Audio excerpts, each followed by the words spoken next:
Hey everyone, and welcome back to the deep dive.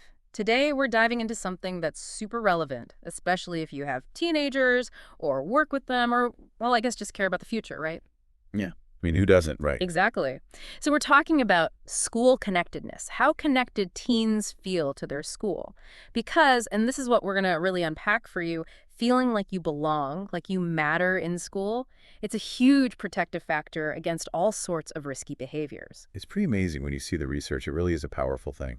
It is, it is. And we're going to go beyond just defining it, though. We're going to look at what schools can actually do, what real steps they can take to make kids feel more connected. And that's based on a lot of solid research. So this isn't just theory, you know? Oh, yeah, absolutely.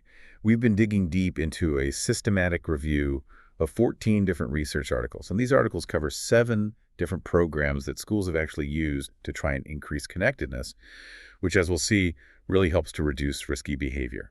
And the cool thing is, these programs, they aren't just, random ideas.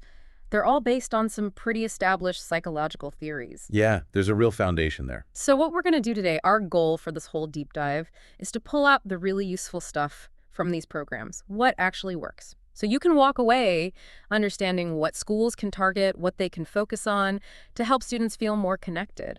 And hopefully, because of that, less likely to engage in those risky behaviors that, we worry about as parents, educators, and just, well, humans.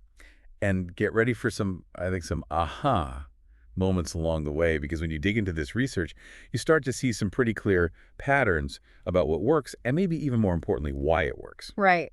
Why it works. So let's start with the basics. I mean, what are we even talking about when we say school connectedness? It sounds kind of, I don't know, warm and fuzzy, but is there a more concrete definition? Well, it can be a bit of a fuzzy term. Like even in the research, you see all these different words. They use connectedness, bonding, attachment. I mean, there's engagement, affiliation, membership, even just school community. It's like a lot of ways to say the same thing. Yeah, like everyone's talking about the same concept, but using slightly different language. So Right. for our listeners, how can we pin it down a bit more? A good one. A definition that really captures it comes from a researcher named Goodnow back in 1993. They defined school connectedness as, and I'm quoting here, the extent to which students feel personally accepted, respected, included, and supported by others in the school's social environment. Okay, so it's not just about showing up to class. It's about feeling like you belong there, feeling accepted. Exactly. It's a feeling, a sense of belonging. And is it just one thing? Or are there like different parts to it, different ways to be connected? Yeah, good point. It's not just one thing. It's multidimensional, researchers say. So there's the affective part. That's the emotional side. How students actually feel about being at school. Do they like it? Do they dread it? That kind of thing. Okay, so the emotional vibe makes sense. Then there's the behavioral piece. This is about participation. Are they involved in stuff? Clubs, sports, whatever's going on. And not just going through the motions, but really being present, engaged. So it's not just about being there physically, it's about actively participating. Yeah, exactly. And then the last piece, the cognitive part. What do they believe about school? Do they think it's valuable? Do they see the point? And what are their perceptions of their overall experience? So it's a feeling, it's a behavior, and it's also a mindset, a way of thinking about school. Exactly. And here's where it gets a little tricky and actually kind of worrying. Because you'd think, the longer kids are in school, the more connected they'd feel, right? Like it just grows over time. Yeah, that's logical. More time, more connection. Well, the research actually shows the opposite.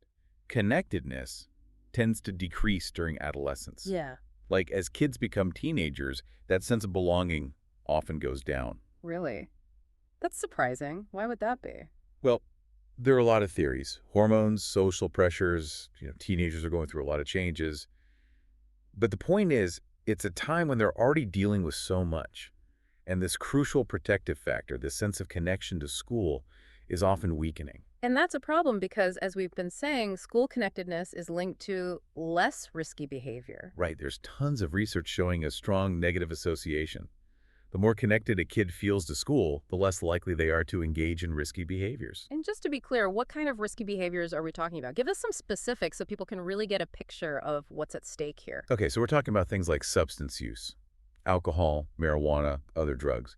We see lower rates of those things in kids who feel connected to school. Makes sense. If you feel like you belong, maybe you're less likely to escape through substances. Right, and it goes beyond that. We're also talking about delinquency, getting in trouble with the law, violent behavior like carrying weapons, damaging property, even gang membership. And these are serious issues, obviously. Absolutely. And it's not just limited to stuff that happens at school, right? You got it.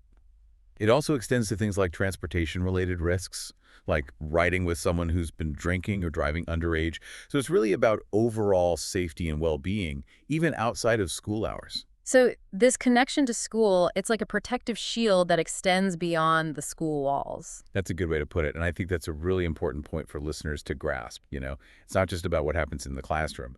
It's about how that feeling of connection can ripple out and influence their choices in other areas of their lives. Absolutely.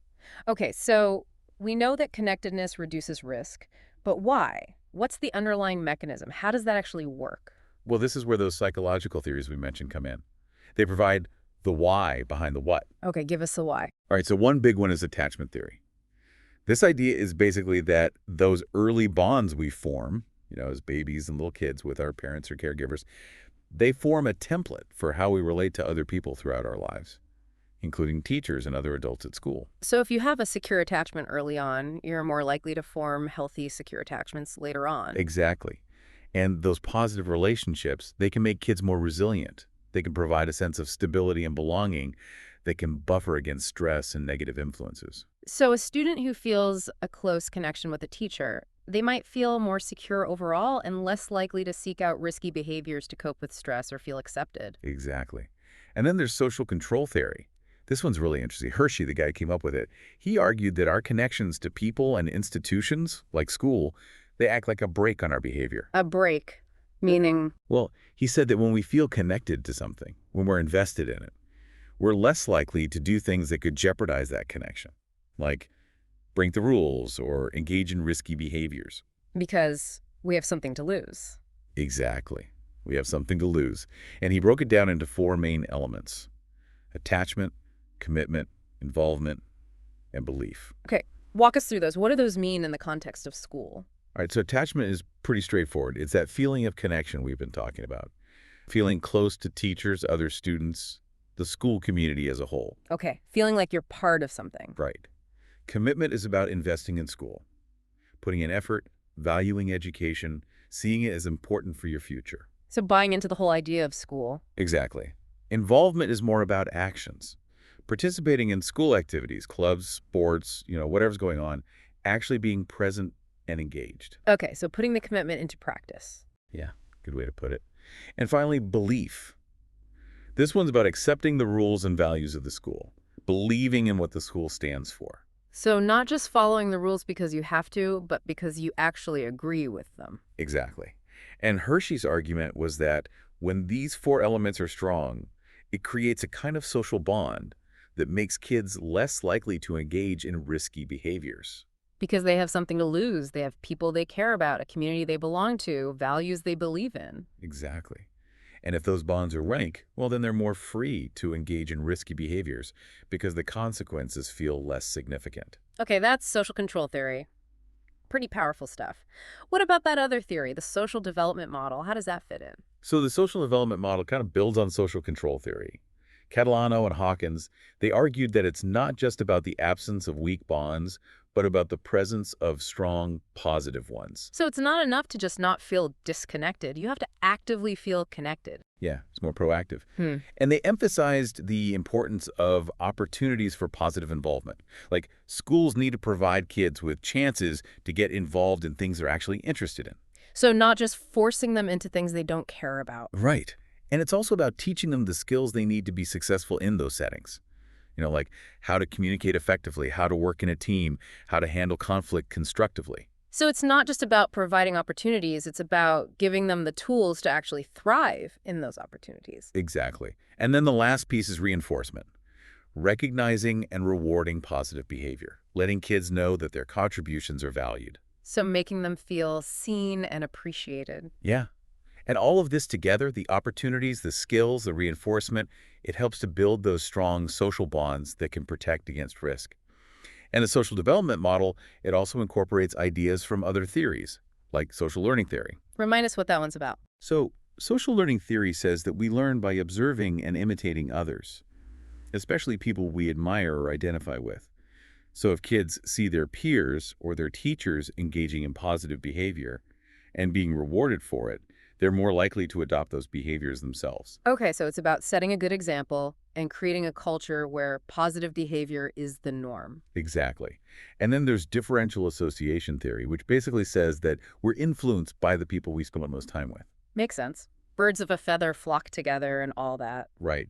So if kids are hanging out with peers who are engaged in risky behavior, they're more likely to engage in those behaviors themselves. And conversely, if they're surrounded by positive influences, they're more likely to make positive choices. Exactly. So the social development model, it's like a tapestry of all these different theories woven together to create a really comprehensive understanding of how social bonds develop and how they can influence behavior. Okay, so we've got a pretty solid understanding now of why connection matters. It reduces risk, and there's some really compelling psychological theories to back that up. Now let's get practical. What are the specific things schools can do? What can they actually change to make kids feel more connected? Yeah, let's get down to brass tacks. So the research points to a few key areas. First, there are structural factors. These are things about how the school's organized, the policies they have in place, that kind of thing. Okay, so big picture stuff. Right. And one thing that seems to matter is the disciplinary policies. Schools that have more tolerant and supportive policies, that focus on rehabilitation rather than just punishment, they tend to foster a greater sense of belonging. So less about you did something wrong, now you're in trouble, and more about let's figure out why this happened and how we can learn from it. Exactly. And smaller school size can also be a factor. It's easier to feel connected when you're not just one face in a sea of thousands. Right, makes sense. More intimate, more personal. And another thing that's really important is student voice.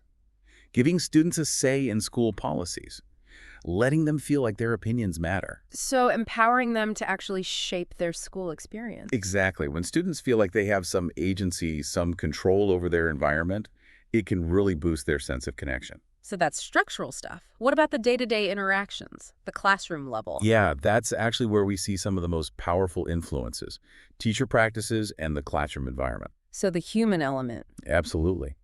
And one of the biggest things is classroom management.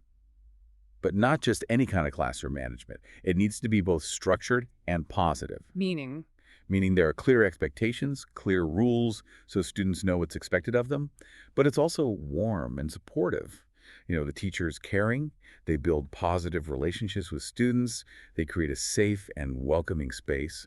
So it's about balance, structure and support. Exactly. And high expectations are also important, both from teachers and parents. When students feel like people believe in them, it can really boost their motivation and their sense of self-worth. So it's not about coddling them, it's about setting high standards and then supporting them to meet those standards. Exactly. And of course, consistency is key.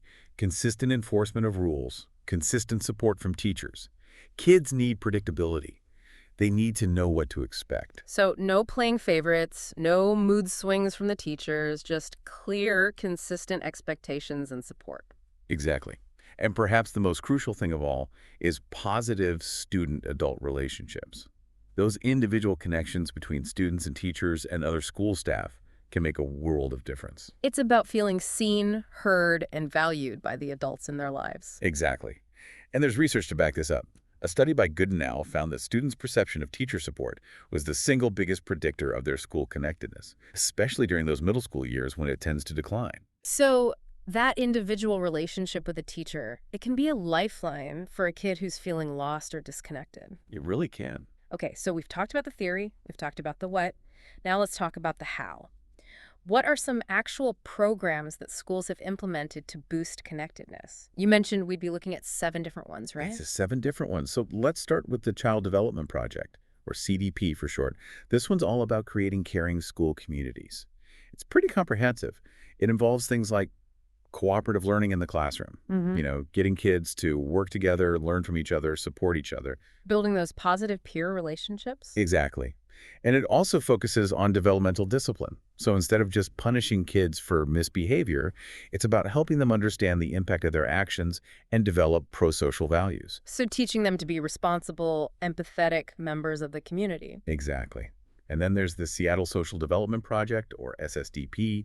This one's really interesting because it's directly focused on increasing bonding to school. Okay, so very targeted. How do they do that? Well, they focus on three key things: opportunities, skills, and reinforcement.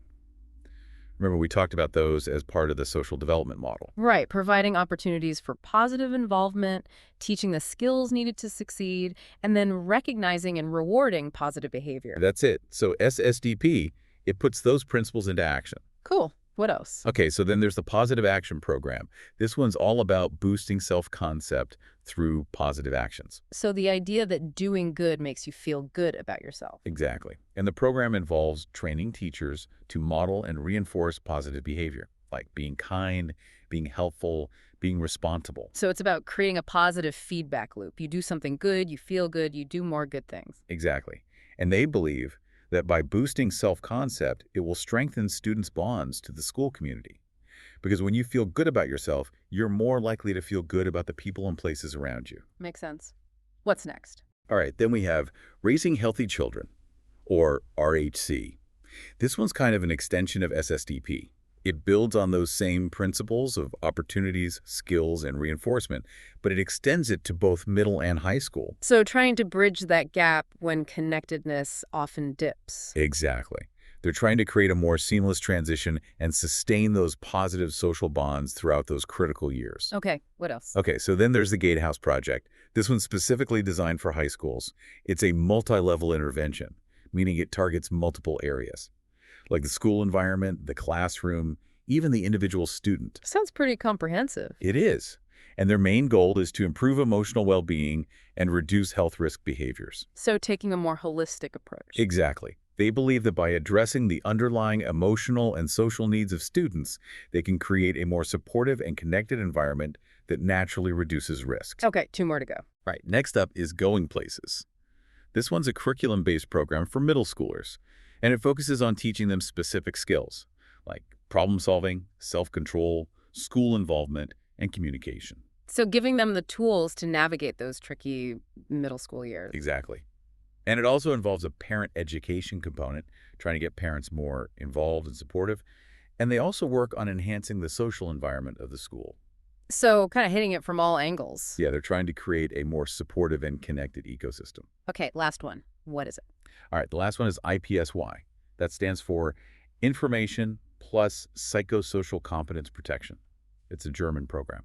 And this one's really interesting because it's primarily a curriculum-based social skills program. So teaching kids how to interact effectively with others. Exactly. But here's the really cool part.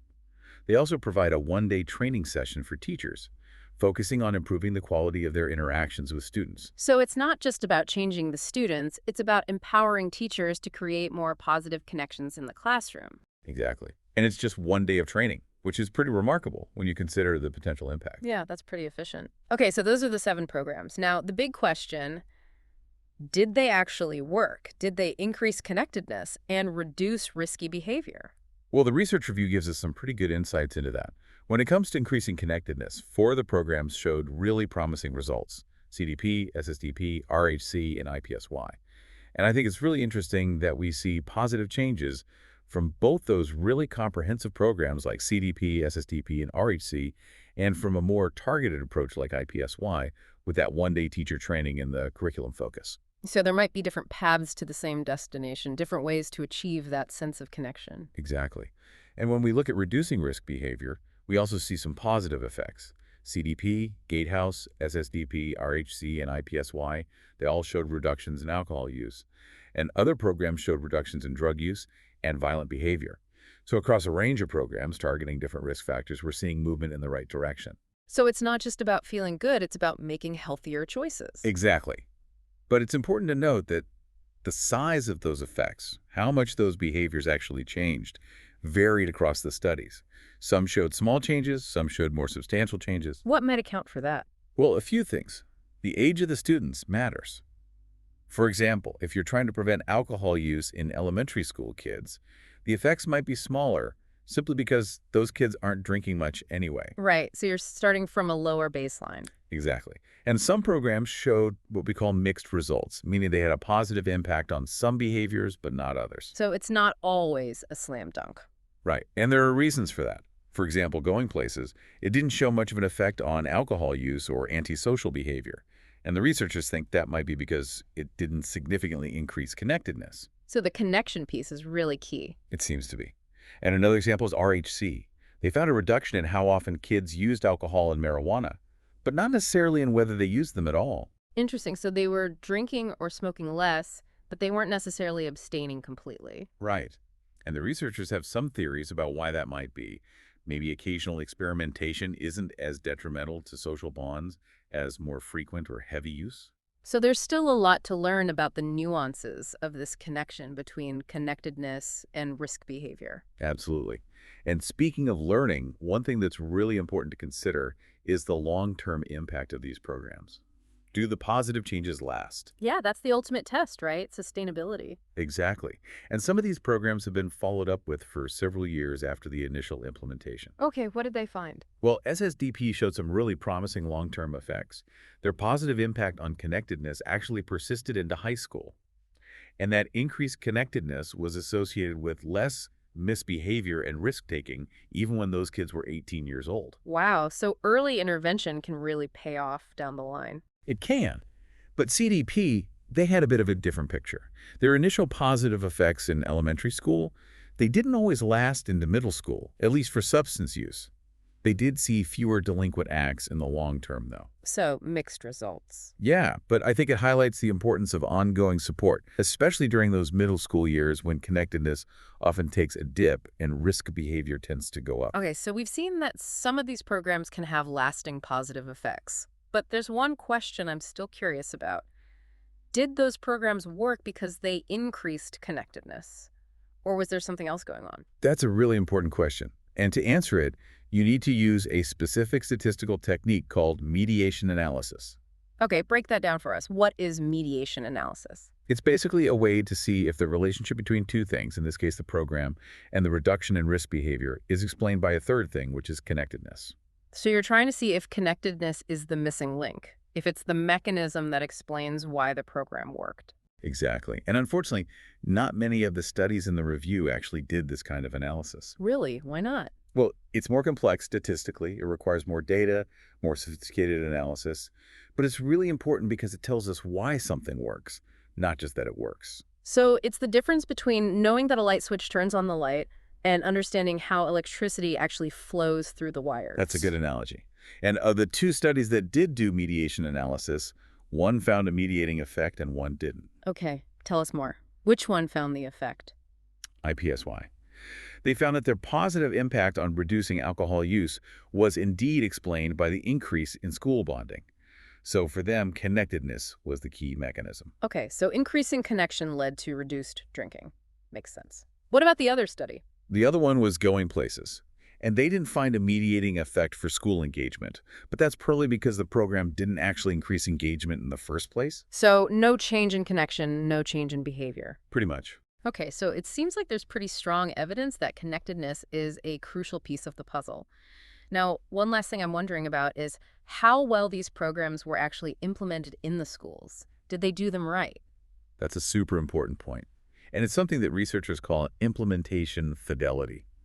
Like, you can have the best program in the world, but if it's not implemented well, it's not going to work. Right, it's like having a fancy recipe but not following the instructions. You might end up with a mess instead of a cake. Exactly. And the evaluations of CDP, they found that schools that implemented the program more thoroughly, they saw bigger positive changes in students. So doing it right matters. A lot. It does. But here's the catch. Oh. Very few of the studies in the review actually reported on implementation fidelity. Really? That seems like a big oversight. It is. We need to know how well these programs are being implemented in the real world to understand why they're working or not working. So there's more research to be done. Okay, so we've covered a ton of ground here. We've talked about what school connectedness is, why it matters, what schools can do to increase it, and what the research tells us about the effectiveness of different programs. As we wrap up, what are the big takeaways for our listeners? What should they be thinking about? I think one of the biggest takeaways is that school connectedness is incredibly important. It's not just a nice to have, it's a must have. It's a protective factor against all sorts of risky behaviors. And schools can actually do something about it. They're not powerless. Exactly. And there are a lot of different approaches that can work. Some are more comprehensive, some are more targeted.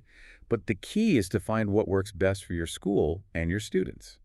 And to do it well, implementation matters. Absolutely. And I think another big takeaway is that there's still a lot we don't know.